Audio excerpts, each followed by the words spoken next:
We were looking at the first sentence that God wrote for man when he decided to make a book for man.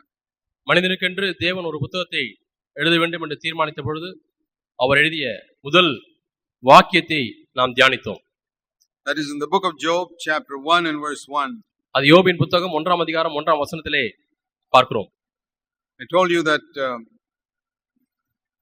Job lived about 500 years before Moses. மோசே வாழ்ந்ததற்கு முன்பதாக 500 ஆண்டுகள் முன்பாக வாழ்ந்தவன் என்று நான் உங்களுக்கு சொன்னேன். And so he wrote what he wrote 500 years before Genesis. ஆகவே ஆதியாகமம் எழுதப்பட்டதற்கு முன்பதாக 500 ஆண்டுகள் முன்பதாக எழுதினவைகளை யோபு எழுதினார்.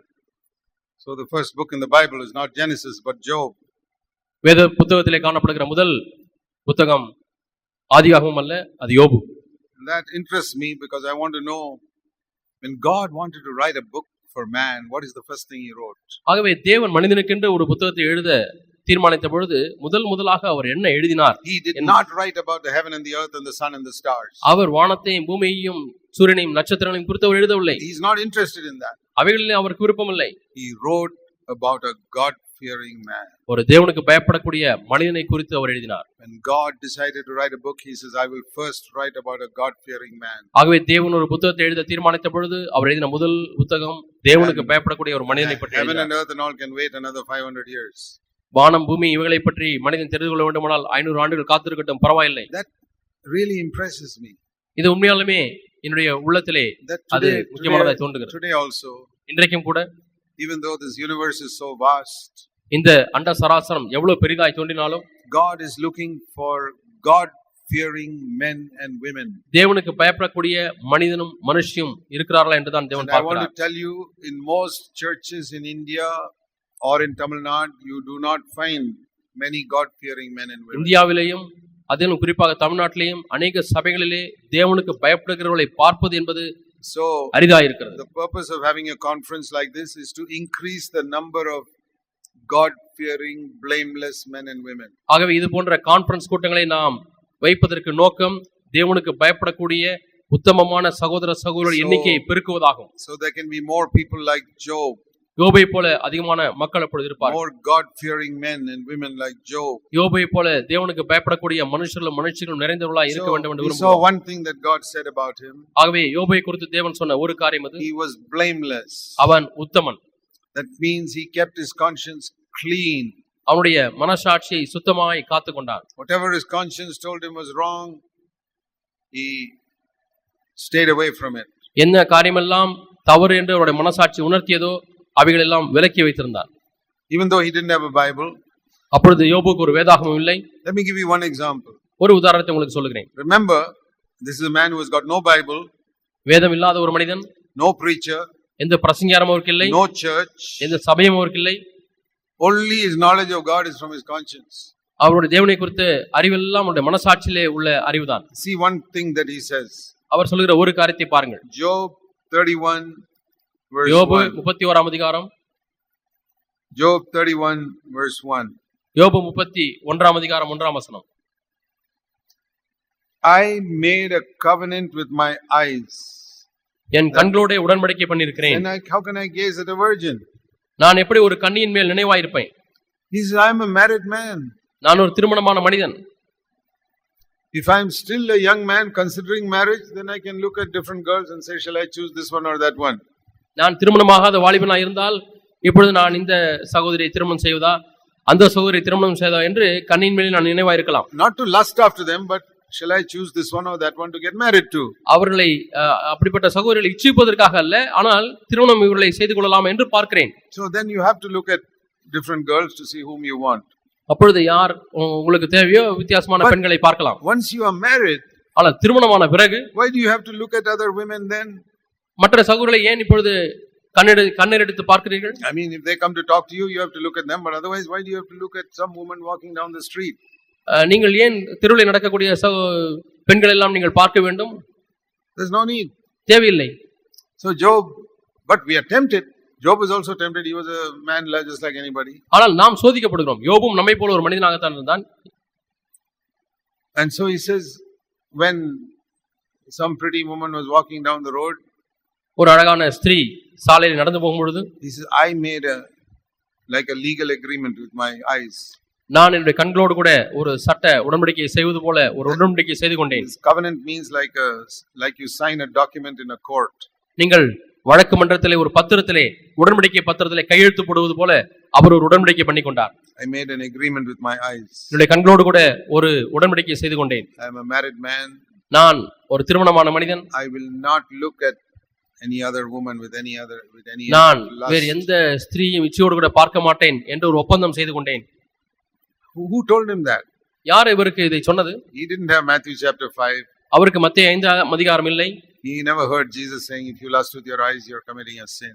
ஒரு ஸ்திரீ இச்சையோடு பார்த்தால் அவளோடு கூட விபச்சாரம் செய்தாயிற்று என்று இயேசு சொன்ன வார்த்தைகள் அன்றைக்கு அவருக்கு இல்லை. Today people have that word in the Bible, they still don't obey it. இன்றைக்கு தங்களுடைய வேதத்திலே அப்படிப்பட்ட வார்த்தை இருந்திருந்தும் அதை கீழ்ப்படியாமல் இருக்கிறார்கள். They hear about it again and again in CFC conferences, they still don't obey it. CFC conference கூட்டங்களில் மீண்டும் மீண்டுமாய் கேட்கிறார்கள், ஆனாலும் கீழ்ப்படிவதில்லை. But here is a man who had no conference. இங்கே ஒரு மனிதன், அவருக்கு கான்ஃபரன்ஸ் கூட்டம் இல்லை. No Matthew chapter 5. அவருக்கு மத்தேயு 5 அதிகாரம் அங்கே இல்லை. No Bible. அவருக்கு வேதம் இல்லை. No preacher. எந்த பிரசங்கியாரும் இல்லை. But he still felt it's wrong. ஆனாலும் அது தவறு என்று உணர்ந்தார். How is that? அது எப்படி? There are many things we learn by the fear of God which you don't even need a Bible for. தேவ பயம் இருந்தாலே போதும், அநேக காரியங்களை கற்றுக்கொள்ளலாம். அதற்கு வேதம் அவசியம் இல்லை. If I fear God, நான் தேவனுக்கு பயந்தால், it is more important to fear God than even to study the Bible. வேதத்தை படிப்பதை காட்டிலும் தேவனுக்கு பயப்படுவது என்பது அதிக முக்கியமானது. It's the fear of God that keeps us away from sin, not studying the Bible. வேதத்தை படிப்பது உங்களை பாவத்தை விட்டு விலக்காது, தேவனுக்கு பயப்படக்கூடிய பயம்தான் உங்களை பாவத்தை விட்டு விலக்கும். The devil has studied the Bible fully, he doesn't stay away from sin. பிசாசு வேதத்தை முழுமையாக அறிந்திருந்தான், பாவத்தை விட்டு விலகி இருப்பதில்லை. Job had no Bible and he stayed away from sin. ஆனால் யோபுக்கு வேதமே இல்லை, ஆனாலும் பாவத்தை விட்டு விலகி இருந்தார். Many of you have heard so much from the Bible so many years and you still sin.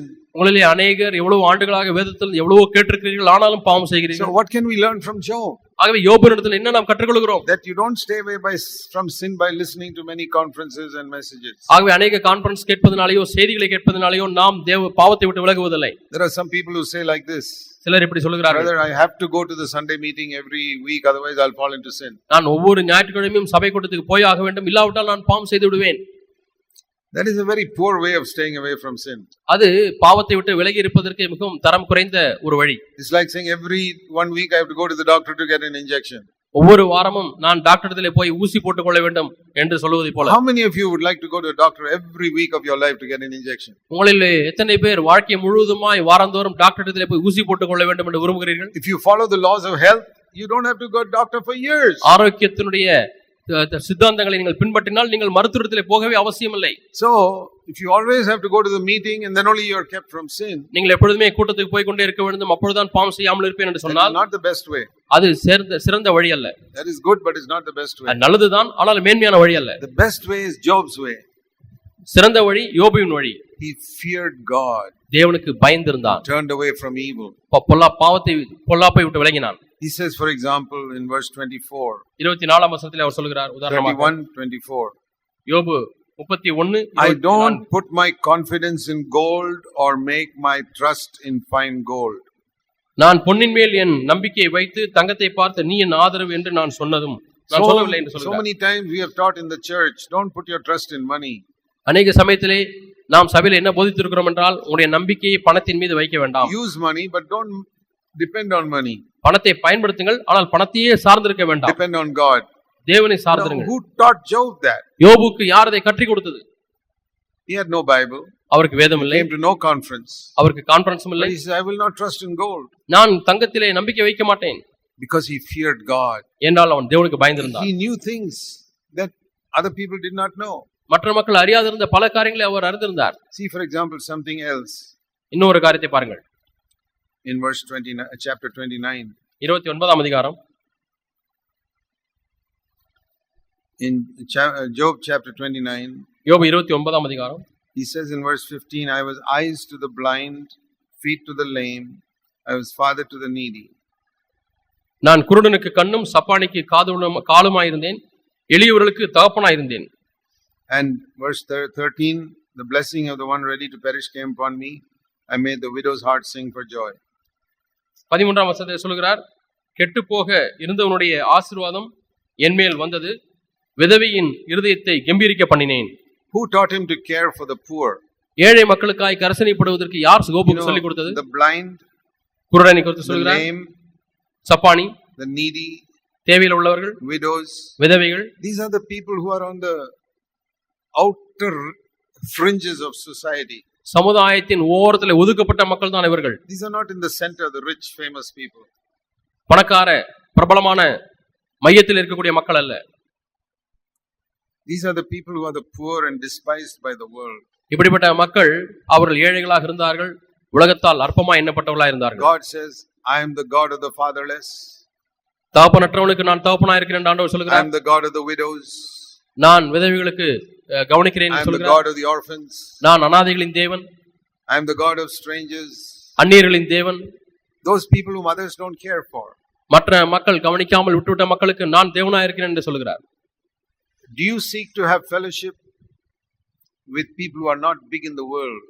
இந்த உலகத்தின் பார்வையிலே பெரியவர்களா இல்லாத தோன்றாத மக்களிடத்திலே நீங்கள் ஐக்கியம் வைக்கிறீர்களா?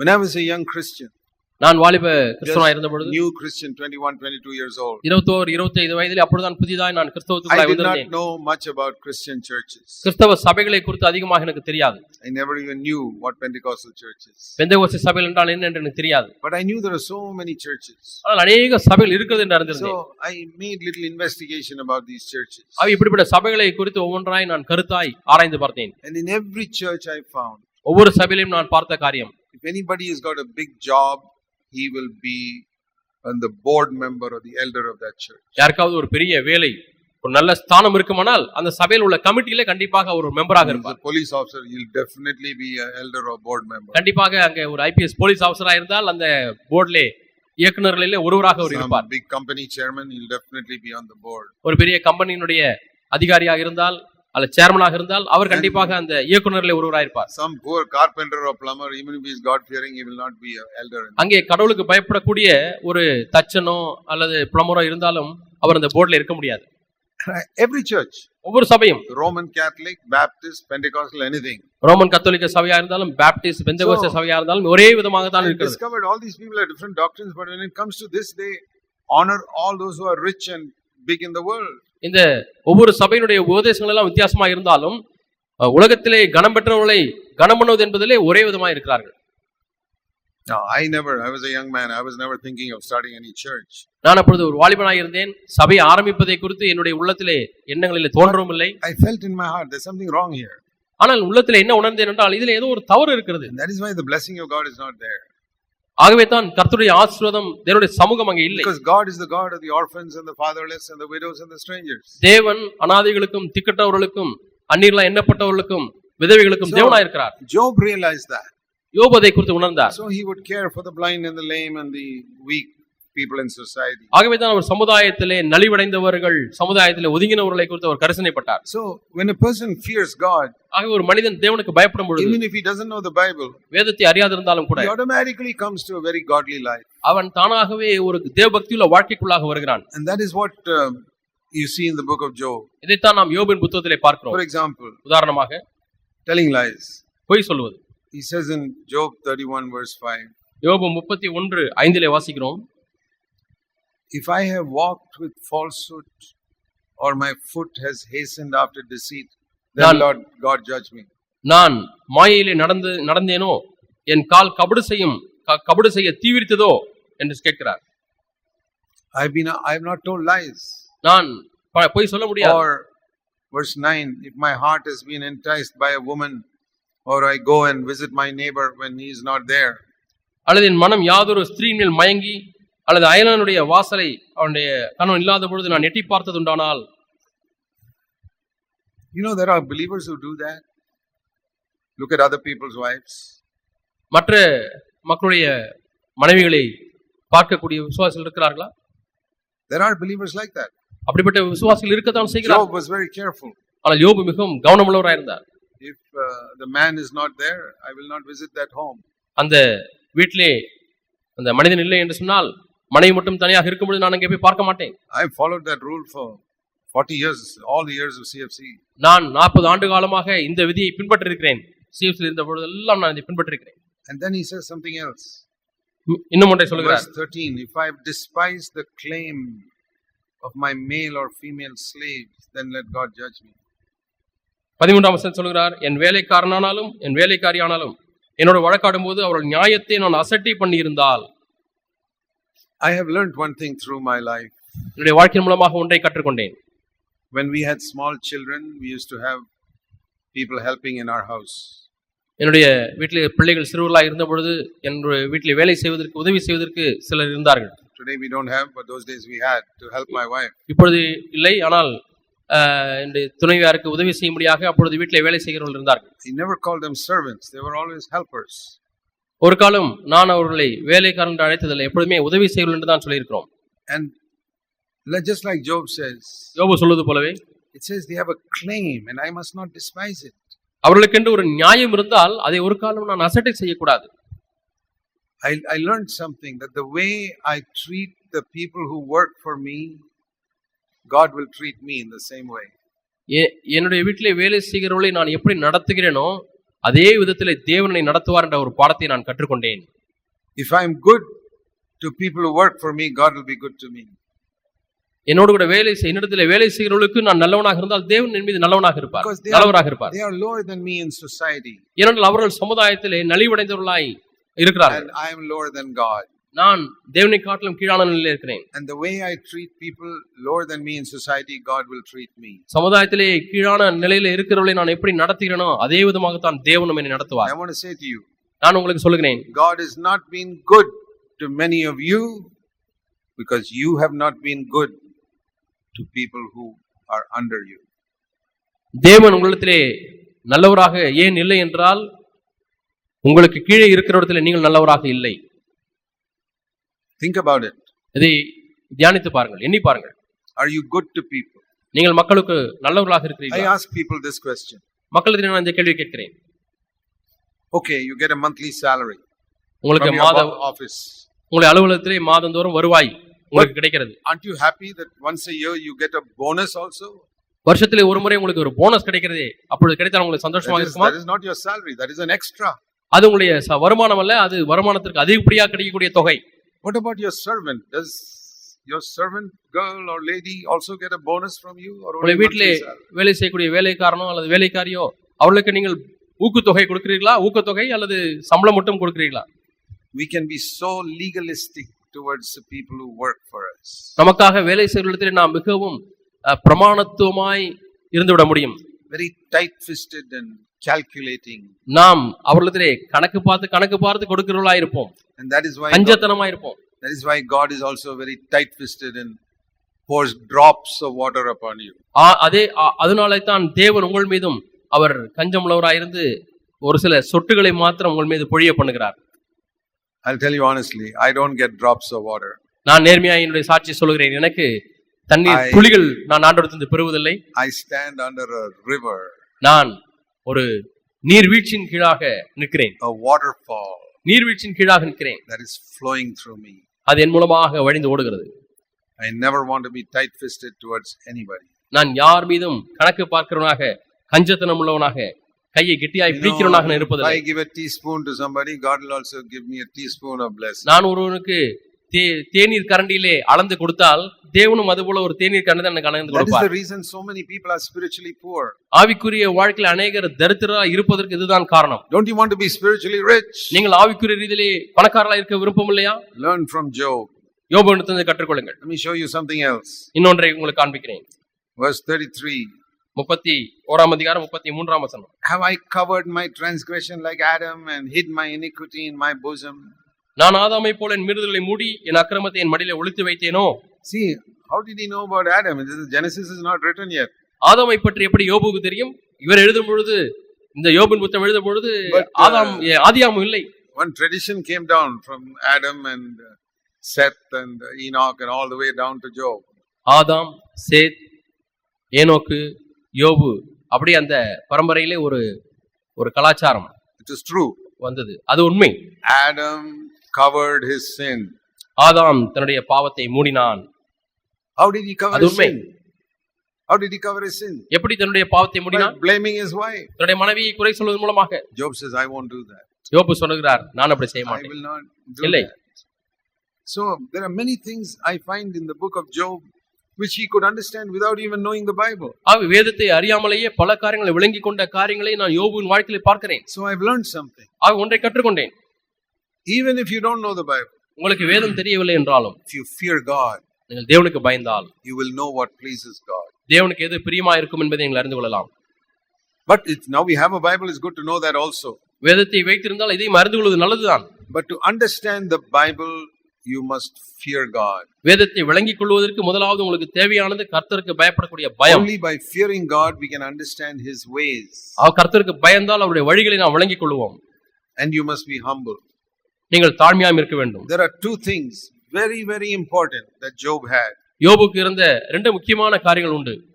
Fear God, தேவனுக்கு பயப்படுகிற பயம், and humility. தாழ்மை. See one example here. இங்கே ஒரு உதாரணத்தை பார்க்கிறோம். In the book of Job, யோபின் புத்தகம், we read how in chapter 29 verse 15. யோபு 29ஆம் அதிகாரம் 15ஆம் வசனம். I was eyes to the blind. நான் குருடனுக்கு கண்ணாக இருந்தேன். What does that mean? அதனுடைய பொருள் என்ன? Job was one of the richest men. He was like a prince and a ruler in the city. யோபு அந்த பட்டணத்தில் மிகவும் பெரிய பணக்காரனாக இருந்தார். அந்த பட்டணத்திற்கே அவர் ஒரு அதிகாரியாக, அவர் ராஜாவை போல இருந்தார். And he saw one poor blind man walking with a stick. அங்கே ஒரு ஏழை மனிதன் குருடன், அவன் தடியை வைத்துக் கொண்டு நடந்து கொண்டு போகிறான். This is almost like the ruler of that city. யோபு அந்த பட்டணத்துக்கு அதிகாரியை போல இருந்தவர். He goes to the blind man and says, where do you want to go? இந்த குருடனை போய் தோளிலே கை போட்டு, எங்கேப்பா போக விரும்புகிறாய்? I'm trying to find my way to this place. நான் இந்த இடத்துக்கு போணுங்க ஐயா. Come, I will take you there. வா, உன்னை நான் கூட்டிக் கொண்டு போகிறேன். Amazing man. வியப்பான ஒரு மனிதர். It requires real humility to be like that to some blind person. ஒரு கண்ணு தெரியாத குருடனுக்கு அப்படி இருப்பதற்கு உண்மையாலுமே ஒரு தாழ்மை தேவை. If you are another beggar, you can do that. That is not a great thing. நீங்களும் ஒரு பிச்சைக்காரனா இருந்தால் அந்த குருடனுக்கு வழிகாட்டலாம். அது ஒன்றும் பெரிய காரியம் அல்ல. But when you are like a king, ஆனால் நீ ஒரு ராஜாவாக இருந்தால், to be like that. அதுபோல இருந்து விடுங்கள். If you are an elder brother in a church, சபையில ஒரு மூப்பராக இருந்தால், and you care only for the more important people in your church, you haven't understood God. சபையில முக்கியமான நபர்களை மட்டுமே நீங்கள் கரிசனைப்பட்டுள்ளீர்கள் என்றால் நீங்கள் தேவனை விளங்கிக் கொள்ளவில்லை. You must care for the weakest, பலவீனமானவர்கள், poorest, ஏழையானவர்கள், and even the little children, சிறு பிள்ளைகள், even if it means a lot of inconvenience to you. உங்களுக்கு அது அதிக வசதி குறைவை கொடுத்தாலும் கூட. I said that to the Lord many years ago. அநேக ஆண்டுகள் முன்பாக நான் தேவனிடத்தில் சொன்னேன். The Lord said to me when he called me, ஆண்டவரை அழைத்த பொழுது அவர் சொன்னார், I'm calling you to be my servant. என்னுடைய ஊழியக்காரனாக இருக்கும்படி அவனை அழைக்கிறேன். 50 years ago he called me when I was working in the Navy. 50 ஆண்டுகள் முன்பதாக நான் கப்பற்படையில வேலை செய்த பொழுது ஆண்டவரை அழைத்தார். And he said to me, அவர் என்னிடம் சொன்னார், if you are to be my servant, you also have to be the servant of all men. நீ எனக்கு ஊழியக்காரனாக இருக்க வேண்டுமானால், எனக்கு பணியாளனாக இருக்க வேண்டுமானால் எல்லா மக்களுக்கும் நீ பணியாளனாக இருக்க வேண்டும் என்று சொன்னார். So I say okay. சரி என்று சொன்னேன். So Job feared God. அவன் யோபு கர்த்தருக்கு பயந்தான். Let's pray. நாம் ஜெபிப்போம். Heavenly Father, பரலோக பிதாவே, I pray that everyone here will fear you. அங்கே ஆண்டவரே, இங்க இருக்கக்கூடிய ஒவ்வொருவரும் உமக்கு பயப்படும்படியாய் நான் ஜெபிக்கிறேன். Everyone will choose the way of humility. இங்க இருக்கக்கூடிய ஒவ்வொருவரும் தாழ்மையின் வழியை தேர்ந்தெடுப்பார்களாக. Going down, கீழே செல்வார்களாக. living in purity and secret. அந்தரங்கத்திலே தூய்மையிலே வாழ்வார்களாக. Pray in Jesus' name. இயேசு நாமத்தில் ஜெபிக்கிறோம் பிதாவே. Amen. ஆமென்.